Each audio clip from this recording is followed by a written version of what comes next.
5. John chapter 5. John chapter 5.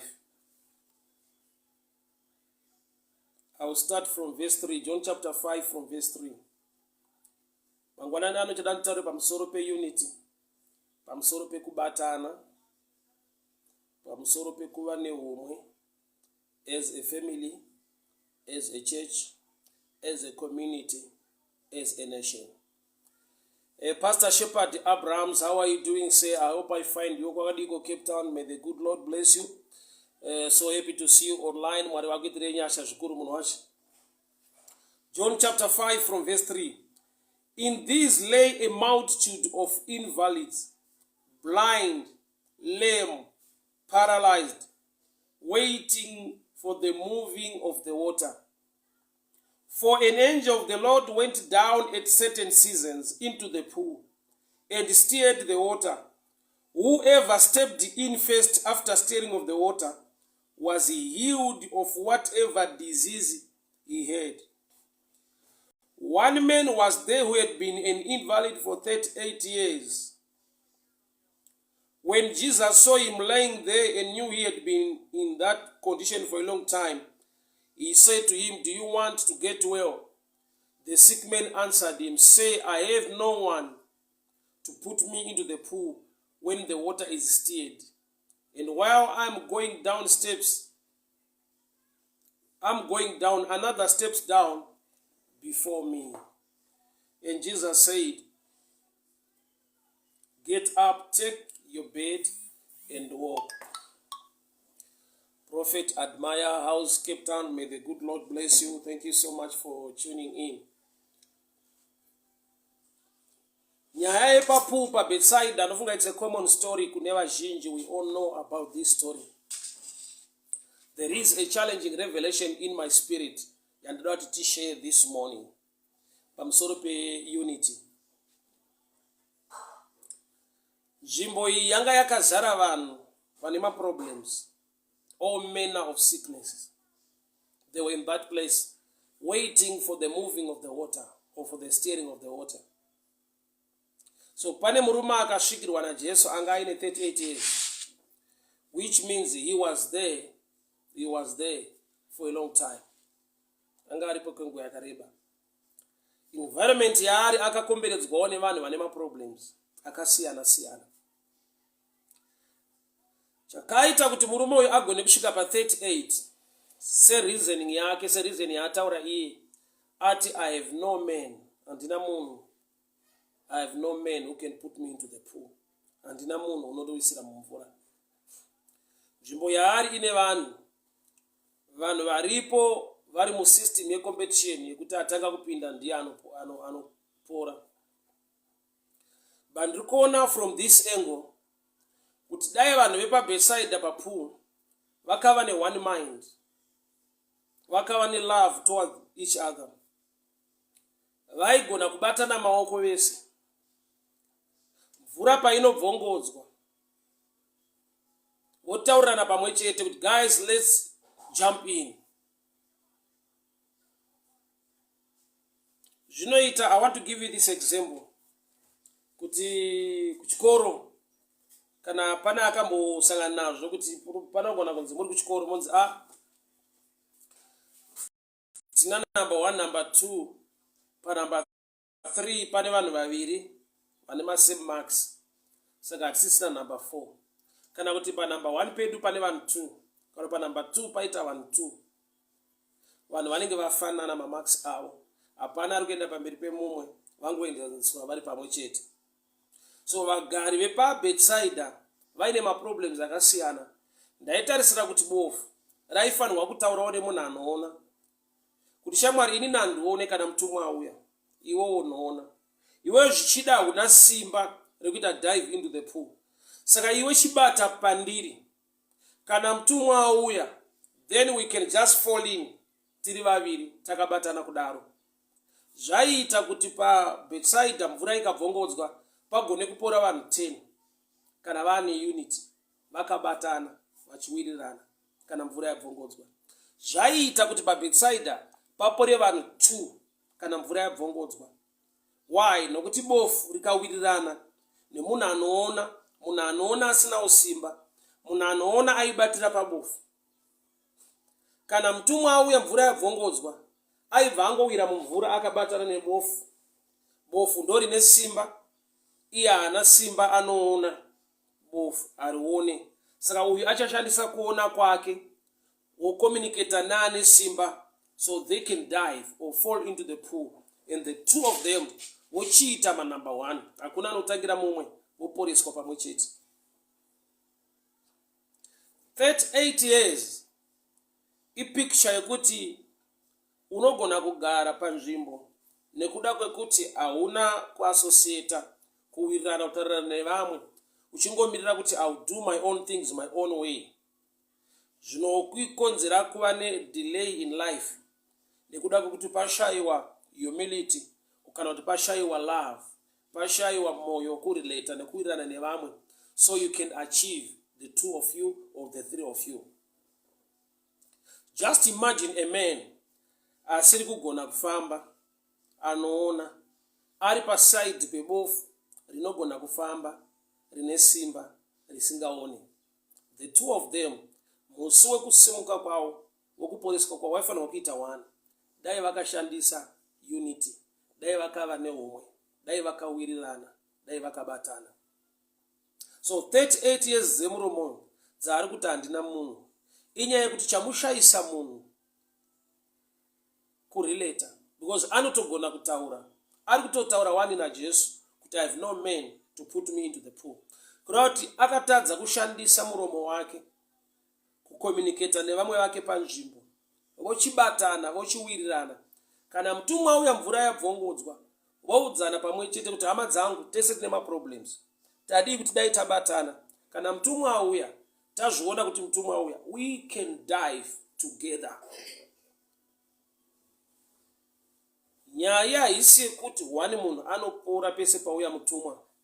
Nyaya yanga iri kuti anenge atanga kupinda, which means vakapinda pamwe chete, mutumwa haasi kuzorevesa results healing nekuti vanhu vapinda vakawanda. Why? Because paaiuya every season pane munhu aipora, pese paawira pane munhu aipora. Kurati kupora kwevanhu nhamba haisi nyaya. Saka chakashota paBethesda iunity, pakashayikwa vhangeri relove, kuwirirana, ivo vari vese vane maproblems. I've seen this attack. Sister Barbara Kureva, good morning. May the good Lord bless you. I've seen this attack even in my families. When things are not okay, kana mumuri muine nhamo, mune kutambudzika, it's hard for people to walk in love, to be together, kana kuti vave neunity as a family. Pane kunongedzerana, pane kupomerana, pane kuvengana, and the devil anobva atoziva kuti I'm done with this family.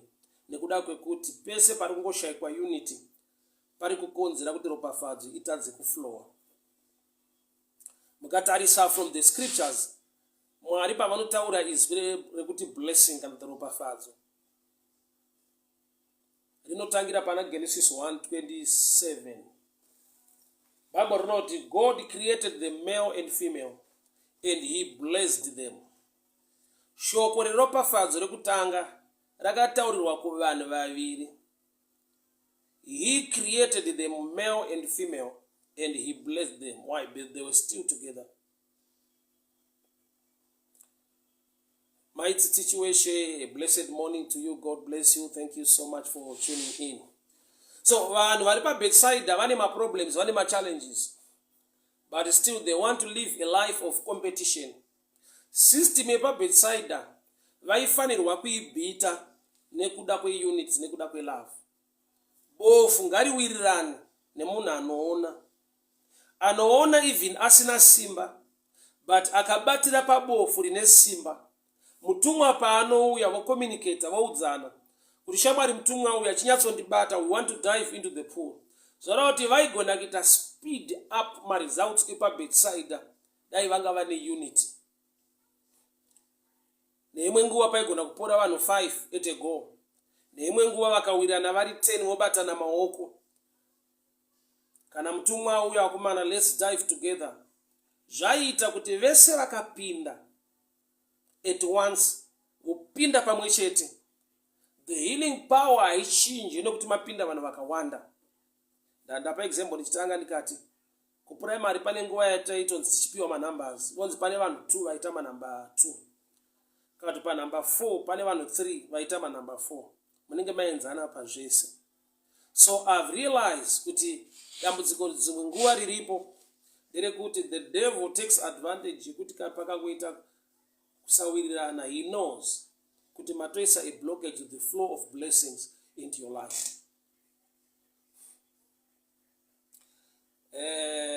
Evangelist Trymore, a good morning to you. Kudakwashe Chuma, how are you doing? God bless you. Watson Chiome, Mangwanani Magadi, and God bless you. So this morning I'm talking about unity. Bible langu linoti, whenever there is unity, God commands a blessing. Tikaenda kubhuku ra Genesis 11, varume vari kuronga kuvaka a Tower of Babel. Chakaita kuti denga ripupure kuti they are going to be successful. Inyaya kuti they were speaking one language. They were in unity, they were in love. Chakaita kuti varegere kuva successful. Mutauro wakabviswa pakati pavo. Unity ndokubva yashaikwa. Ndokuvatadza kuvaka the Tower of Babel. Bethesda ine record yemurume akaita 38 years. Yet it was a place ine vanhu vakawanda. Iye ari a paralyzed man asina simba, but achigona kutaura. Haana kushandisa muromo wake to preach love and unity among his fellow brothers vanga varipo. Zvichida pane mumwe ane simba asingatauri. Pane mumwe ane simba asingaoni, iye anoona. Instead yekuti vabatane maoko vaparidzirana vhangeri rerudo. Kuti ona shamwari iwe hauna simba, chibatira pandiri, karega ndikubata. Iwe hauone, chibatira pandiri, ndinoona. Ini ndinoona but handina simba, chindibata. So that panouya mutumwa, tese at once we must dive or must fall into the pool.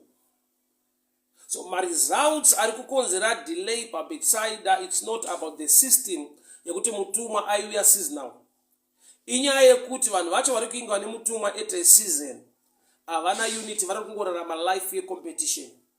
Atanga kupinda anopora, atanga kupinda anopora, atanga kupinda anopora. Yet vamwe they are blind. It's not easy for a blind man. Azvigoneki kuti agone kuona kuti mutumwa auya nokuti ibofu haone. Zvoroti aitizoita kuudzwa kunzi mutumwa anga auya. So the blind vaigona kuzova vekupedzisira kuwana healing kana kutoishaiwa nekuda kwekuti mutumwa paanoburukira mudziva ivo havazvione kuti mutumwa auya. Hongu vanogona kuzonzwa mvura ichibvongotwa, the steering of the water, but it will be too late nekuti mutumwa paanouya some they are ready to die. Saka the blind vane a delay. But chiripo ndechekuti the blind varipo vakagona kutaurirana nevanhu vanoona varipo, voona madifferences avo. Uyu ari bofu ona kuti inini handione but ndine simba. Uyu anoona kuti nyangwe ndichiona but handina the power to dive. Vari vaviri vowirirana. Kurati mumwe nemumwe aimaximize area of strength yake kuti vave nema-results in time. Hakuna munhu asina strength in a certain area. Hakuna munhu asina strength, grace or ability in a certain area. So mumwe nemumwe ane chaanogona, mumwe nemumwe ane area yasinganyatsogona kuita. So ma-results kuti achibatika in a quicker way pa Bethesda. Hapadi kuramba takagara tichiti mumwe musi I'll dive, zvichaita I'll dive. Uyu murume ari kuti I have no man, he is surrounded by a lot of people. Panataka kuriverenga rati, there were people there, the lame, the blind, and the paralytic. Kurati parikunzi I have no man, I place yanga yakazara vanhu. Chashaisa kuti munhu asave nevanhu aida vanhu vanomupusha kuti zvake zviite, anga asingadewo vanhu vaanobatana navo kuti zvavo zviite pamwe chete. Mkoma Brian Mafua, a blessed morning to you. Pakadiko pa Durban, I hope you are safe. Mwari vakuchengetei, Mwari vakuitire nyasha. Baba namai Maduro, House Australia, may the good Lord bless you. May the good Lord favor you. So, the same in the family as well. The husband or the wife vane a strength in different areas. But paka vane kuti I'll do my own things, I'll do my own things. Vanogona kukonzera delay pakuachieva zvimwe zvinhu muupenyu. Zvisingagone kuachievwa nemunhu as an individual nekuda kweweakness yaanenge ainayo. This paralyzed man, paanoda kupinda, strength haana, kune vane simba vaimutangira. The blind guy, paanoda kuti dive into the pool, achinzwa mutumwa achibvongodza mvura, already vanoona vaona pauya mutumwa, they were just ahead of him. So nyangwe aine power, anenge achikundwa. The paralyzed man, nyangwe aine sight achiona, vanokuti haana power, anenge achikundwa.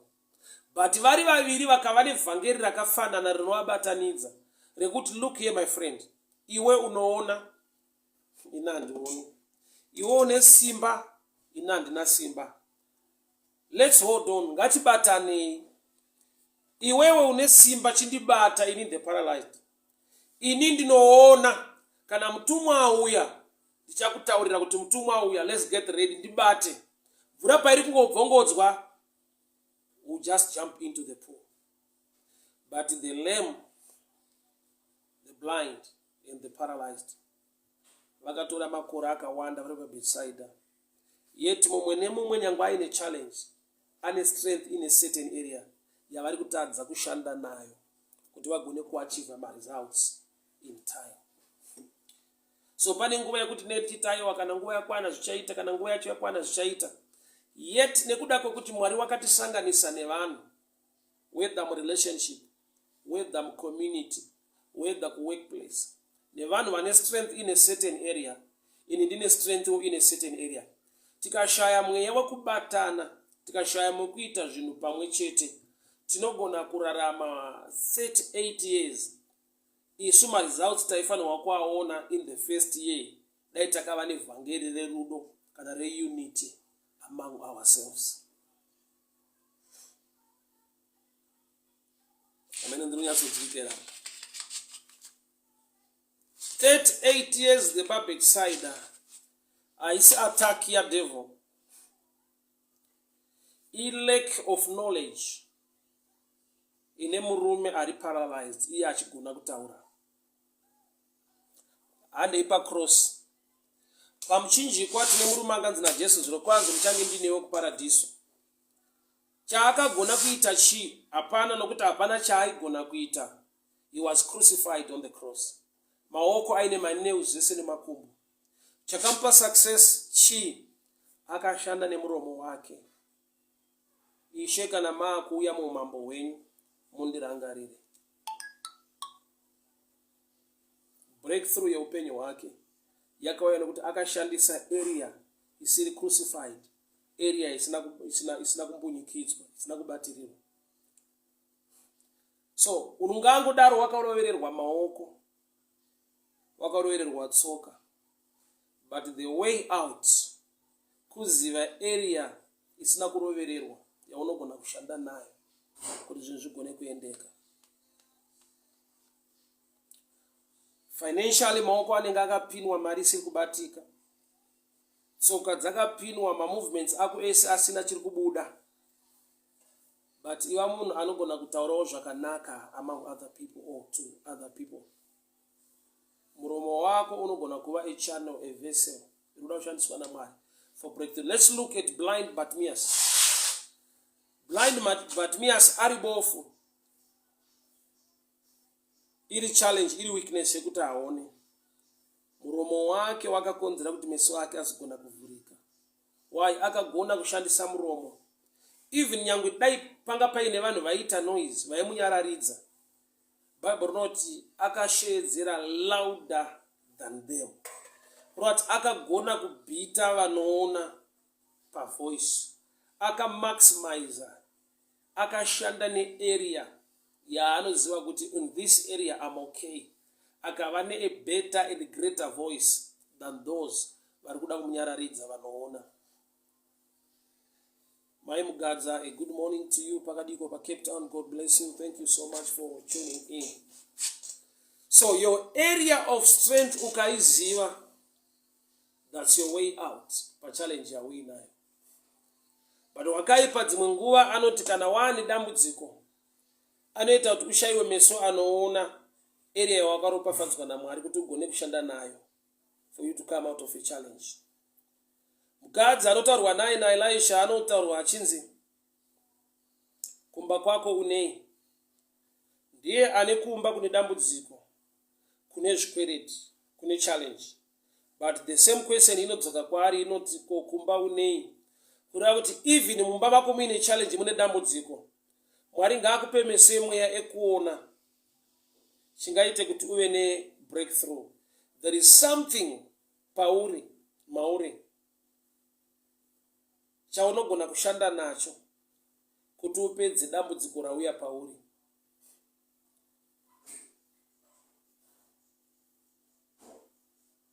So delay yepa Bethesda inhau yekushayikwa kweunity, inhau yekusabatana, nhau yekusawirirana, nhau yekusagona kuona nekuappreciate area of strength ine mumwe. Iwe uri paralyzed uchigona kutaura, utori of help kumunhu asingagone kutaura, iye aine simba. Iye ane simba asingataure ane help kwauri iwe uri paralyzed, nokuti anogona kukusimudza nekukutakura. So the way out of challenges pa Bethesda yanga yakatoitwa kudhara. Why? Because hamuna kungounganidzwa mune problem yakafanana. Kusiyana kwematambudziko enyu ivhangeri rekuti mumwe nemumwe pamuri ipapo ane strength, mukava neunity, that's your way out. Pastor Tupane Dumelanga, House Botswana, may the good Lord bless you. Thank you so much for tuning in. So kusiyana kwema challenges evanhu vakaungana pa Bethesda yanga itori the way out, itori breakthrough to their lives. But somebody had to stay there for 38 years. Nekuda kwe spirit of competition. Iwo vakaiswa pa same place for a purpose and a reason. So pane imwe delay muupenyu hwevanhu isiri yekuti the devil is attacking them, but inyaya yekuti they lack vangeri love, unity within the family, within the church, within the community, within a nation. Kuunganidzwa mumwe ari lame, mumwe ari paralyzed, yanga yato nzira a strategy yekuti mugone kubuda mudambudziko. Let me read again. John chapter 5, verse 3. In this lay a multitude of invalids, blind, lame, paralyzed, all waiting for the moving of the water. Blind, lame, paralyzed. Matambudziko awo vanhu vatatu kusiyana kwawo inzira ye breakthrough yatoiswa naMwari kuti mumwe asingaoni ari pedyo nemunhu anoona, uyo haana simba ari close nemunhu ane power but ari blind. So kutadza kuona area of strength ine mumwe kunoita kuti muri mese panzvimbo iyoyo musafe a delay in life, muchingotarisa machallenges amuinawo musingagone kutarisa kuti kusiyana kwemachallenges edu. It shows kuti Mwari watiisa panzvimbo ino nechikonzero nepurpose for us to come out of these challenges. Saka kazhinji tinopedza nguva tichingozviti ini ndiri better, ndiri nani pane uyu, uyu haana kufunda ndiri nani paari, uyu haana hama ndiri nani paari, uyu mupfupi ndiri nani paari, uyu akazodai ndiri nani paari. Comparing ourselves to each other. living a life of competition. Yet tese tiri kusuffer a delay.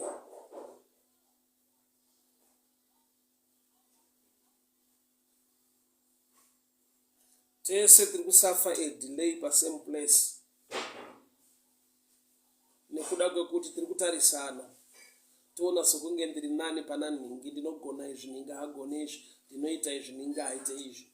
Yet kamutsauko kadifference kamuinapo kanongotaridza kuti istrategy, iplan yekuti pakaiswa chinhu chinonzi unity, chinonzi love pakati penyu, you won't take much time muri pa same place musina kuwana breakthrough. Zvaita kuti vanhu vepaBethesda vabatane maoko kana mvura yabvongodza, kuparidzana vhangeri rekuti hakuna ari kutangira mumwe. Let's hold each other.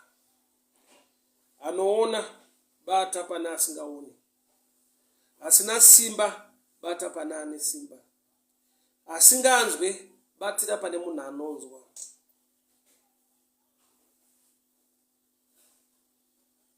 Asi vakasvika panguva yekuti mumwe wakasvika pakuita 38 years ari close to somebody aine power, but achiparidza vhangeri rekuti I have no man.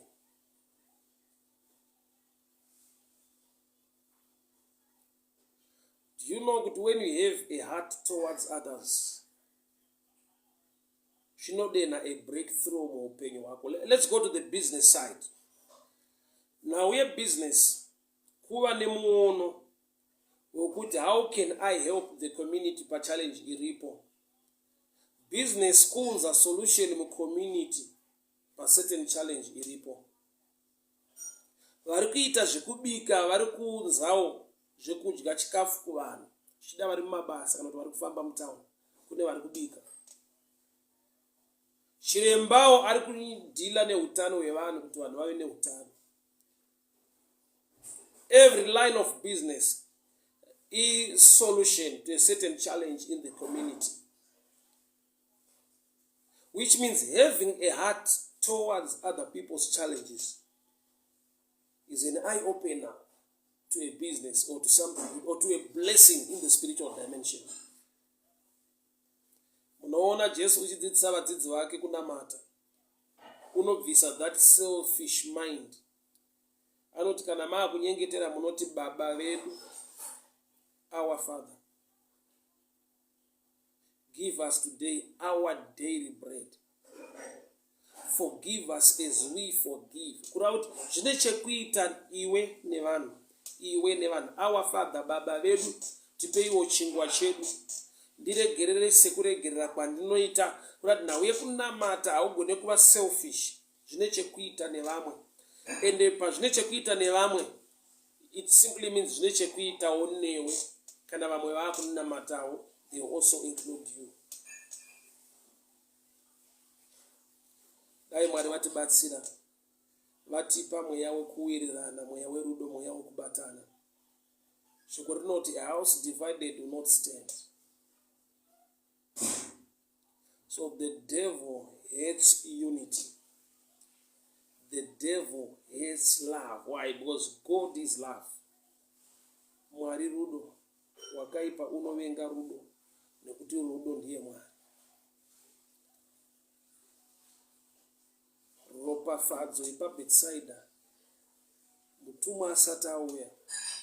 Kungoungana kwakaita vanhu kuti mumwe anoona mumwe haone. Mumwe ane simba mumwe haana simba. Pakangopinda vhangeri relove, reunity. Breakthrough yavo hainonoki. But ukaona mumwe akusvika 38 years achitaura vhangeri rekuti handina munhu, yeti nzvimbo yari yakawanda vanhu. Inyaya yekuti vanhu varipo, they don't care kuti nhingi akamira sei. They will always fight. Vese vane machallenges, but vanoita engage into competition, into fighting, but I want to be the first.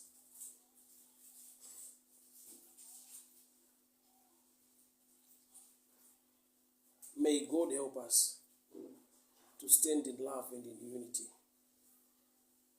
As a family, as church, as a community, as a nation. A house divided will not stand.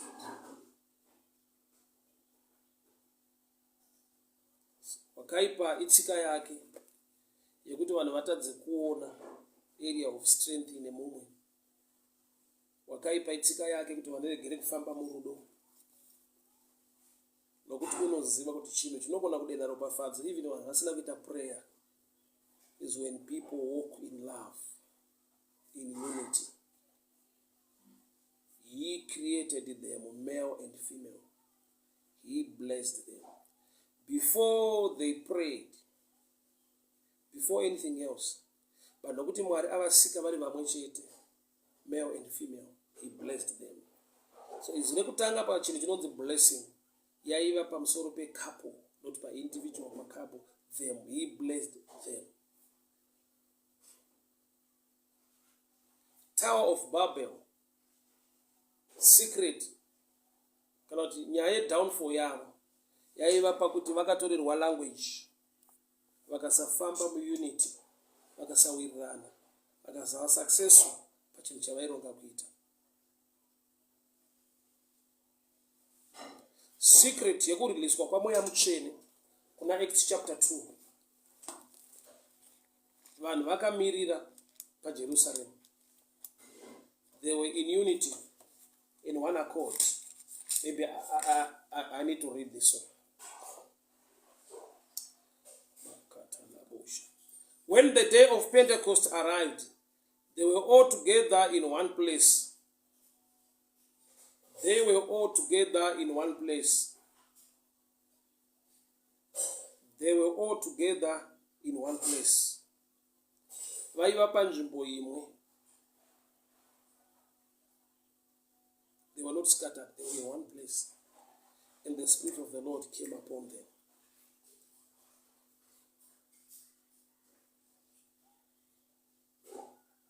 Mweya mutsvene achiuya pamusoro pavo, akavapa the power yekutaura with different languages.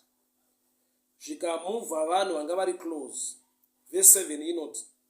Verse 6.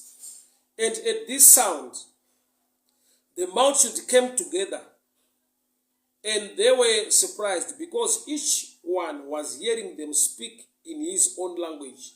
They were amazed and astonished, saying, Are not all these who are speaking Galileans? How is it that we hear each of us in his own native language? Vanhu vakapiwa simba rekutaura nemamwe languages, nemamwe marudzi. Zvikakonzera kuti vanhu vanzwe kuda nekufarira this move of the Holy Spirit. So unity pachayo before we pray, unity within the family, unity in the community, unity in the nation. Inodena the blessing of the Lord to rest upon us. And the devil does not want us to preach love and unity. Chaona kuti mukore watiri kurarama, even in my church, they are divided. We fight each other. Pastors, they are divided. We fight. They are always fighting.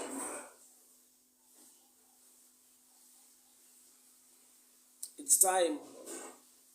Tagonaona kuti Mwari tibatsire tive neumwe mukati memhuri dzatinoberekwa.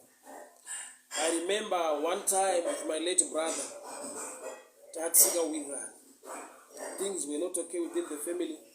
We were blaming each other, always fighting, and things became worse. Why? The devil will take advantage. Akaona vanhu vari kurwisana, vari kukakavadzana, vachinetsana in the family. He knows that family haisi kuzosimuka. Why? Because kukakavadzana nekunetsana, it blockage the flow of blessings into the family.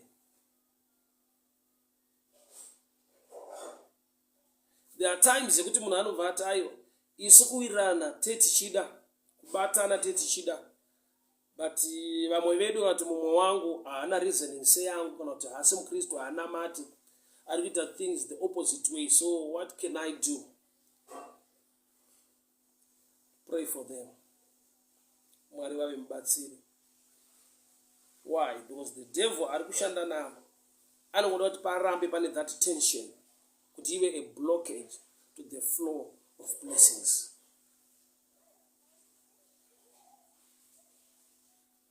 "38 years paBethesda, munhu achiti handina munhu anondiwisira. Yeti pandaverenga rati panga pakazara vanhu, the lame, the blind."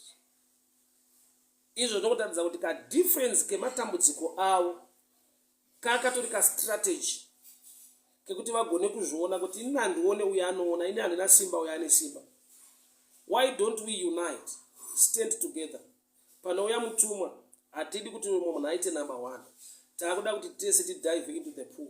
Simba raMwari harisi limited. Ngatitei number 1 tese. But vakararama mucompetition. Zvichida vamwe vaitosekana. Kuti uyo ari wese haagone kana kufamba. Uyo ari wese ibofu haone kana mutumwa auya. Uyu imatsi kana mvura yakabvongodzwa haana kana sound yaanonzwa. Yet madifferences iwayo haisi nyaya. Pakaiswa unity and love pakati pavo, they can achieve the same goal at the same time. Ndinotenda Mwari zvikuru, Mwari wenyasha, Mwari werugare, vakuchengetei, vakugonesei. Regai ndinamate. Baba, tinokutendai nekukuremekedzai nokuti muri Mwari. Imi munotipa upenyu, chekudya nechekupfeka, munotichengeta nyama mukati memigwagwa matinofamba. We thank you, Lord, for your grace and your hand of protection upon our lives, upon our families. Wenyasha muchene wakatendeka, ndinorayira vanori kurwara kuti nemavanga aJesu takaporeswa. I rebuke sickness in the mighty name of Jesus. Baba, ndikutaura nyasha nerudo rwenyu nekuchengetwa nekugoneswa kwevana venyu. Zvinobatwa nemaoko avo ngazviropafadzwe. Nyasha mukati memhuri ngadzidururwe. Ndanamata Baba nekuda kweunity. Ndanamata nekuda kwelove. Kuwirirana nekuyanana mukati medzimhuri. Mweya wokukakavara nekunetsana ngaushayiwe simba. Baba, dururai ropafadzo yenyu mupenyu vana venyu nekuda kweunity nelove iri pakati pavo. Father, we thank you. We give you glory. We give you praise. We give you honor. In the mighty name of Jesus. Amen and amen. May the good Lord bless you. May the good Lord favor you. Muve zuva rakanaka. A blessed week for you. Mwari vakuchengetei, Mwari vakugonesei. Shingai Smango, a good morning to you. God bless you.